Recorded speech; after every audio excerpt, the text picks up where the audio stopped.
Observation एक बहुत ही important role play करता है एक आर्टिस्ट के लाइफ में। कभी कभी हम सोचते हैं कि सिर्फ देख कर बनाने से देखा बनाया उससे काम बन जाएगा, पर ये एक इमेच्योर और एक मास्टर के बीच का डिफरेंस देखने में होता है, बनाने में नहीं। एक इमेच्योर देखता है ड्रॉ करता है, देखता है ड्रॉ करता है, बट एक मास्टर देखता है देन ड्रॉ करता है। So, कभी कभी सिर्फ बैठकर देखना बहुत ज्यादा इम्पोर्टेंट होता है। जब हम किसी भी चीज को फोटो से ड्रॉ करते हैं या फिर किसी स्टिल लाइफ को आर्टिफिशियल लाइट के अंडर में ड्रॉ करते हैं तो वो बहुत हद तक स्टैटिक रहता है। स्पेशली जब हम स्टिल लाइफ को ड्रॉ करते हैं तो स्टिल लाइफ हिलता नहीं है। ऊपर से जब हम आर्टिफिशियल लाइट के अंडर में ड्रॉ करते हैं तो उसका लाइट डायरेक्शन भी चेंज नहीं होता। बट जब हम नेचर को स्टडी करते हैं तो ऐसा बिल्कुल भी नहीं होता है। नेचर को हम कंट्रोल नहीं कर सकते। Nature is uncontrollable and light is always changing. क्योंकि नेचुरल लाइट का सोर्स मतलब क्या? सनलाइट, और सन का डायरेक्शन तो चेंज होगा ही। ऐसा नहीं है कि आप 2 घंटा 3 घंटा 4 घंटा स्टडी कर रहे हो, इट मीन्स कि सन एक ही जगह पे फिक्स है। वो कभी ब्राइट होगा उसका सनलाइट, कभी लो होगा, कभी दूर जाएगा, कभी पास आएगा, कभी उसका डायरेक्शन चेंज होगा। इसके वजह से आपका जो सब्जेक्ट है जिसको देखकर आप स्टडी कर रहे हो उसमें बहुत सारी चेंजेस आएंगी पर सेकेंड। तो उन सारी चीजों को समझकर स्टडी करना ही असली स्टडी होता है, क्योंकि वहाँ पे बेसिकली आप सारी चीजों को बिन समझे बस उतारते नहीं जाते, बल्कि आप रुकते हो, देखते हो। शैडोज तो चेंज हो गई, पर मैं पर्टिकुलर किस डायरेक्शन से लाइट को अपने ड्राइंग में गिराना चाहता हूँ या चाहती हूँ। तो आप देखते हो, समझते हो, देन करते हो। तो इन्हीं सारी चीजों को माइंड में रखते हुए आज हम फोलियर स्टडी करेंगे लाइव से, और साथ में बहुत सारे इम्पोर्टेंट पॉइंट्स को भी डिस्कस करेंगे। लाइव कैसे करते हैं, क्यों करते हैं, इसकी इम्पोर्टेंस क्या है, इसकी बेनिफिट्स क्या है, करते वक्त कौन कौन से पॉइंट्स को अपने दिमाग में रखना चाहिए, किस तरह से सारी चीजों को सिंप्लीफाई करते हैं, सारे पॉइंट्स पे आज हम डिस्कस करेंगे। तो बने रहिएगा वीडियो में, स्किप मत करना। Without any further ado, let's begin.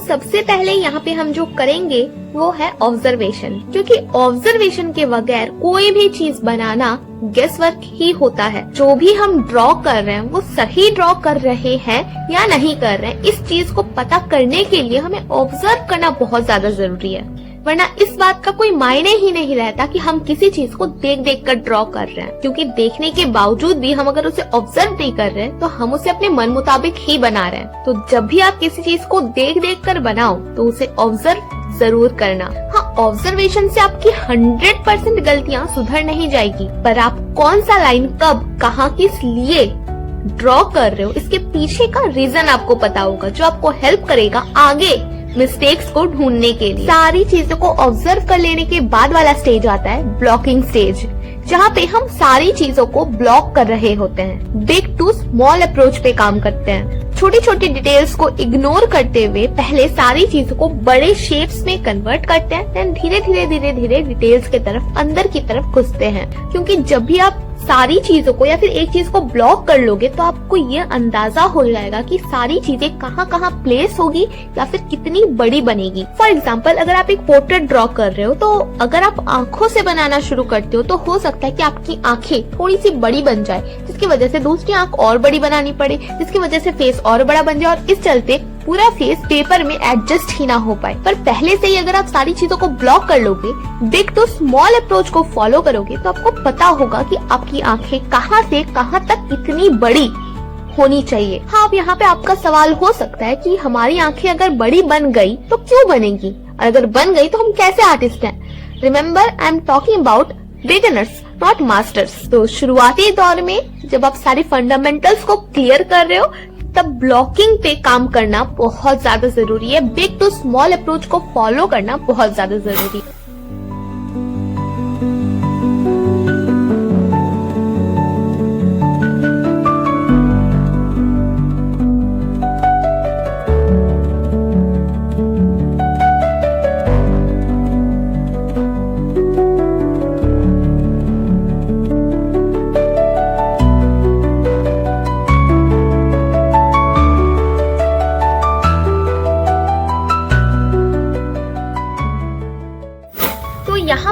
देख सकते हो कि किस वे में हम वैल्यूज को स्टडी कर रहे हैं। हम लेयर वाइज काम कर रहे हैं ताकि हमारे सबकॉन्शियस माइंड में ये चलता ही रहे कि जो भी लाइन हम खींच रहे हैं क्या वो सही बन रहा है या फिर गलत बन रहा है। और अगर गलत बने तो हम डार्क कलर से सही कर सके, क्योंकि हम यहाँ पे डायरेक्ट कलर से ड्रॉ कर रहे हैं।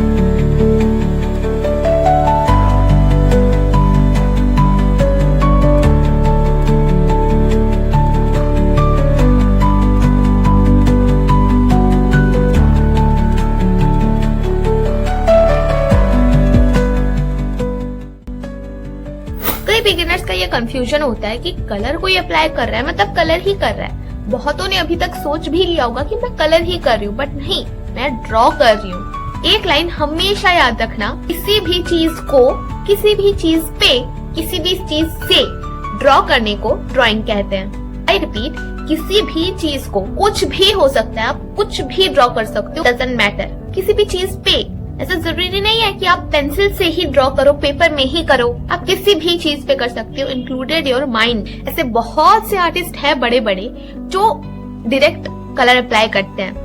क्यों कर पाते हैं? क्योंकि उनका जो ड्राइंग होता है वो उनके माइंड में इतना ज्यादा क्लियर होता है कि वो इस काबिल होते हैं कि ड्राइंग को पेपर में ना उतारते हुए ही कलर को अप्लाई कर सके। तो ऐसा नहीं है कि वो ड्राइंग का इम्पोर्टेंस नहीं जानते या फिर ड्राइंग को समझते नहीं है। उन्होंने ड्राइंग को इस हद तक मास्टर कर लिया है कि वो डायरेक्ट कलर अप्लाई करने को काबिल है।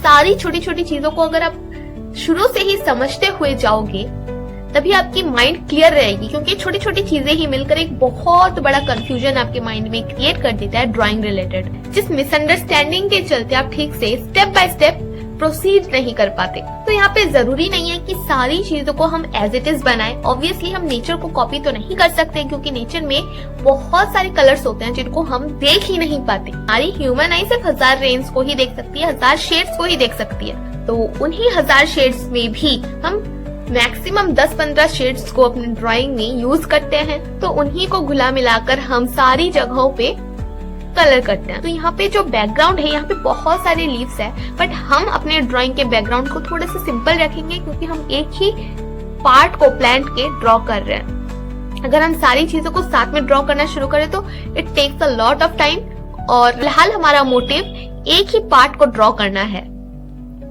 अगर अभी हमारा अपना माइंडसेट चेंज करेंगे तो बहुत सारी कंफ्यूजन्स क्रिएट हो सकती है।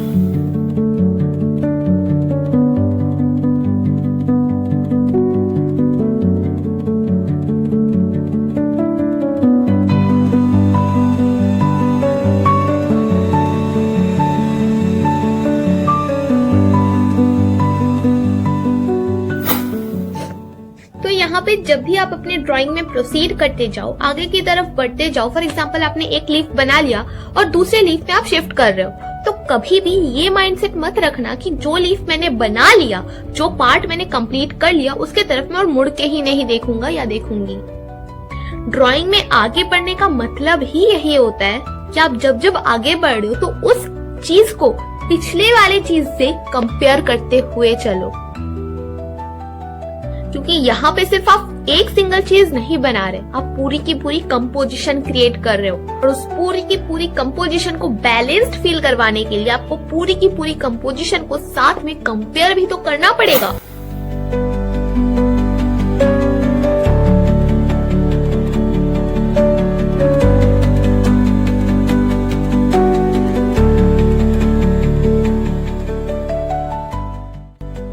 कोई लीफ बहुत छोटा हो गया, कोई लीफ बहुत बड़ा हो गया। अब मैं यहाँ पे लीफ की एग्जांपल इसीलिए दे रही हूँ क्योंकि यहाँ पे हम फोलियर स्टडी कर रहे हैं। लीफ छोटे बड़े पत्ते हो सकते हैं, पर अगर आप एक स्टिल लाइफ ड्रॉ कर रहे हो जहाँ पे सारी चीजें अपनी अपनी जगह पे अपने अपने साइज पे नहीं है, तो ये सोचो कि देख देख कर बनाने का मतलब क्या हुआ। फिर तो आप माइंड से ही बना सकते थे, है ना।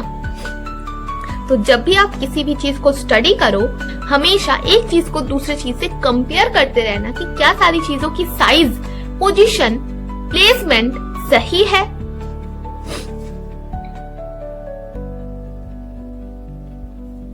क्योंकि लास्ट में डिटेल्स पे फोकस कर पाने के लिए शुरू में बेसिक्स पे बहुत ज्यादा फोकस करना जरूरी है, ताकि आपकी बेसिक शुरू से ही क्लियर होती जाए और बाद में आपको बेसिक की टेंशन ना करना पड़े कि क्या ये चीज सही है या गंदी लगेगी, या फिर ये चीज थोड़ी अजीब क्यों लग रही है। अगर आपकी बेसिक सही है तो ऑब्वियसली वो सही ही लगेगी। लास्ट में डिटेल्स में फोकस करने के लिए शुरू में बेसिक्स को बहुत ज्यादा स्ट्रॉन्ग बनाओ।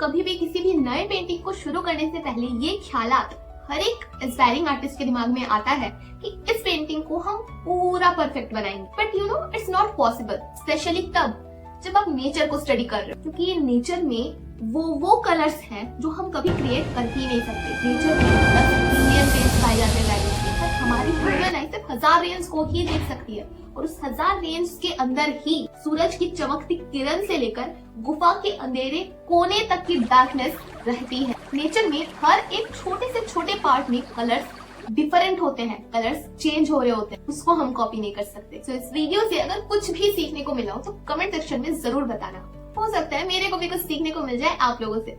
ऐसे और भी इंफॉर्मेटिव वीडियोस के लिए जुड़े रहिएगा। तो मिलते हैं अगले किसी वीडियो में, तब तक keep learning, keep practising, love you all.